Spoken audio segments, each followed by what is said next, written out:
Selamat pagi Ibu dosen dan teman-teman, kami dari kelompok 1 akan memaparkan materi yaitu tentang penawaran tenaga kerja. Sebelum itu kami akan memperkenalkan diri. Yang pertama ada Ana Agung Istri Yudiantari dengan NIM akhir 017, lalu dengan saya sendiri Adita Pramesti dengan NIM akhir 040. Adapun subbab yang akan kami sampaikan yaitu tentang pengertian penawaran tenaga kerja, yang kedua penawaran tenaga kerja dalam pendekatan mikro, yang ketiga penawaran tenaga kerja dalam pendekatan makro, lalu yang terakhir ada determinan penawaran tenaga kerja. Untuk materi yang pertama akan dipaparkan oleh rekan saya. Baik, di sini saya akan membawakan materi mengenai pengertian penawaran tenaga kerja. Penawaran tenaga kerja adalah jumlah tenaga kerja yang dapat disediakan oleh pemilik tenaga kerja pada setiap kemungkinan upah dalam jangka waktu tertentu. Penawaran tenaga kerja juga merupakan suatu hubungan antara tingkat upah dengan jumlah tenaga kerja. Penawaran tenaga kerja ini juga merupakan fungsi dari upah, sehingga jumlah tenaga kerja yang ditawarkan akan dipengaruhi oleh tingkat upah, terutama untuk jenis jabatan yang sifatnya khusus. Contohnya, apabila upah sebagai kepala marketing naik relatif lebih tinggi dari upah jenis jabatan di bagian administrasi karena kebutuhan yang meningkat, maka dapat diduga bahwa tendensi untuk menjadi kepala marketing akan meningkat pula. Akibatnya, kenaikan dari upah akan mempengaruhi jumlah tenaga kerja yang ditawarkan.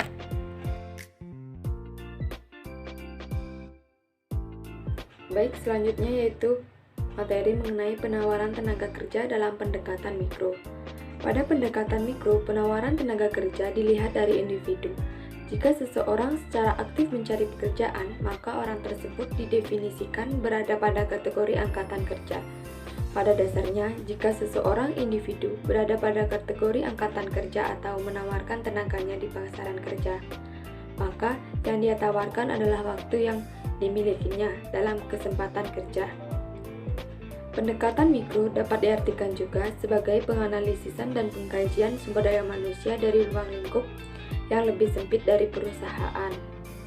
Adapun masalah-masalah pokok yang dianalisis dan dikaji pada pendekatan mikro antara lain meliputi: yang pertama ada hubungan dan peranan tenaga kerja dalam perusahaan. Yang kedua ada fungsi-fungsi sumber daya manusia dalam perusahaan. Yang ketiga, sumber daya manusia dipelajari dari sudut pandang kepentingan perusahaan dan karyawan. Yang keempat, ada sumber daya manusia yang dipelajari dari produktivitas dan kesejahteraan karyawan. Yang kelima, ada sumber daya manusia yang dikaji dari peraturan-peraturan perburuan pemerintah. Sekian materi, yang selanjutnya akan dilanjutkan oleh rekan saya. Baik, untuk materi selanjutnya adalah tentang penawaran tenaga kerja dalam pendekatan makro. Pada penawaran tenaga kerja dalam pendekatan makro, penawaran tenaga kerja cakupannya lebih luas dan menyeluruh daripada pendekatan mikro yang dilihat dari per individu atau lebih sempit cakupannya. Pada pendekatan makro ini, penawaran tenaga kerja lebih secara agregat, di mana skalanya bisa nasional, regional atau provinsi, kabupaten, ataupun skala yang lebih kecil seperti kecamatan, atau bisa jadi skala internasional. Penawaran tenaga kerja dalam pendekatan makro bisa juga disebut dengan angkatan kerja.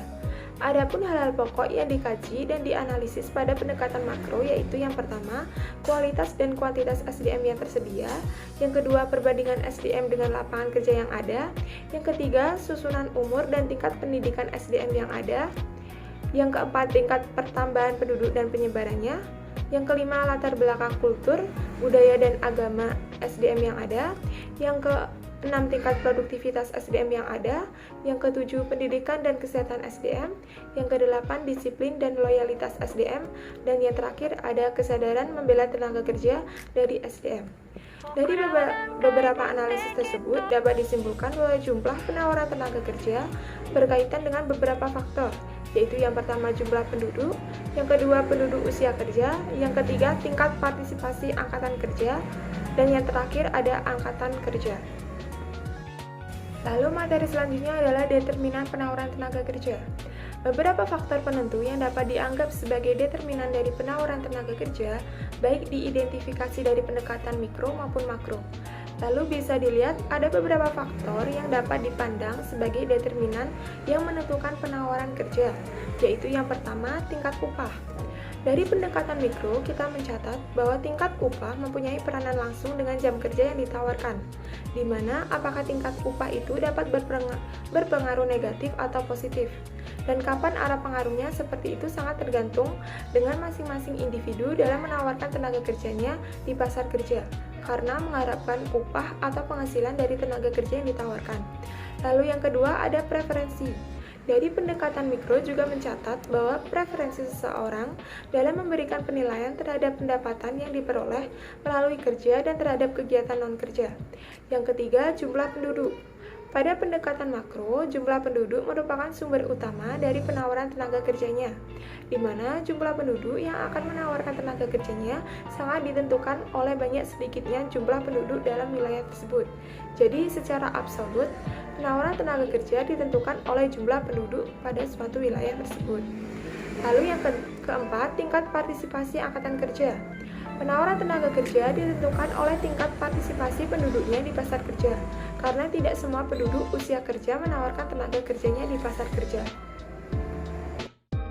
Yang kelima adalah sistem perekonomian. Sistem perekonomian ini dapat mempengaruhi tingkat partisipasi angkatan kerja, di mana misalnya perubahan sektor pertanian ke sektor industri atau jasa. Maka jelas saja penawaran tenaga kerja di masing-masing sektor juga mengalami perubahan. Baik, itulah paparan materi yang kelompok kami sampaikan. Apabila ada kurang lebihnya, kami mohon maaf dan terima kasih.